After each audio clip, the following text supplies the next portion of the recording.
So I want to talk for a minute here about these text messages that have been released by law enforcement that are purportedly a conversation between Tyler Robinson, the alleged killer of Charlie Kirk, and his roommate slash lover, I guess.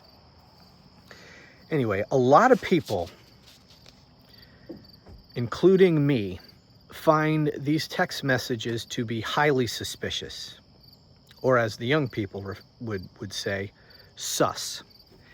I think they're highly suspicious. Now, I'm not saying that they're not real. They may very well be real. But there's a lot about these text messages that are very strange. And anyway, I did a whole extended video about these text messages and my reasons for questioning them in a video I posted on the Romano Report earlier today. So please check that out if you haven't done so already. I don't want to rehash all that. I want to talk about some of the commentary that I've heard in defense of the authenticity of these text messages. Because people are saying things like, it'd be crazy for law enforcement to fake these text messages. Especially for prosecutors, because, they have to introduce these as evidence. And in order to do that, you have to establish their authenticity. You got to do a bunch of technical things to get them introduced into evidence. And, they could get in big trouble. They could be disbarred. They could be prosecuted for, fabricating this evidence. And therefore, for that reason alone, you have to believe that they're real, that they're authentic. Well, my response to that is, playing devil's advocate, just assuming for a second, what if they had been fabricated? All of those arguments only come into play if you actually try to introduce them as evidence in a trial. Right now, we're not talking about evidence at a trial. This is just what they're saying publicly, right? When are we going to have a trial on this person? When is he going to stand trial? Years from now? So we're a long way from introducing this into evidence. And all of these arguments that I'm hearing, that, how dare you question the authenticity? All of those arguments assume that they're going to be introduced into evidence.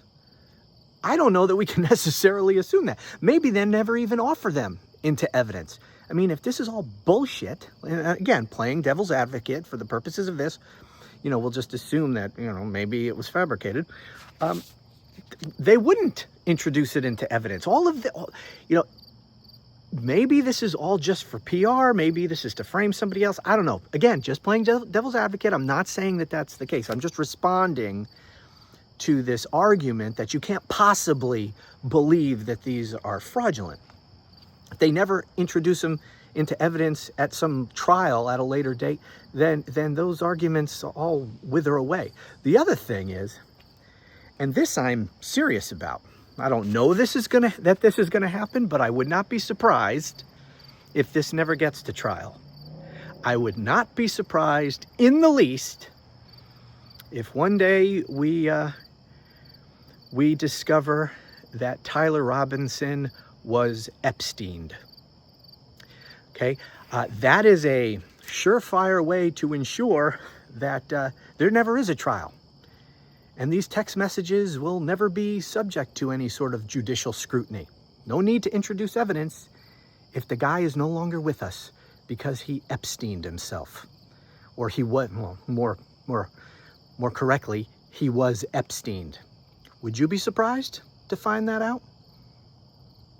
That maybe tomorrow, a month from now, 6 months from now, a year and a half from now, sometime before this thing goes to trial, this guy is unalived, is Epsteined. Anyway, those are just my thoughts. Again, I'm not saying they're not real. They very well may be real. My point is, we shouldn't be assuming anything. At least I'm not. And the last thing I'm going to do is automatically believe anything that the government tells me anymore. And this is not just Utah. Maybe you why would state officials in Utah lie? This isn't just Utah. This is the FBI is involved in this, which means Donald Trump is involved in this. You're going to tell me you're going to believe anything just automatically that comes out of this investigation? I sure as hell am not. Anyway, those are my thoughts. Thanks for watching. Talk to you soon.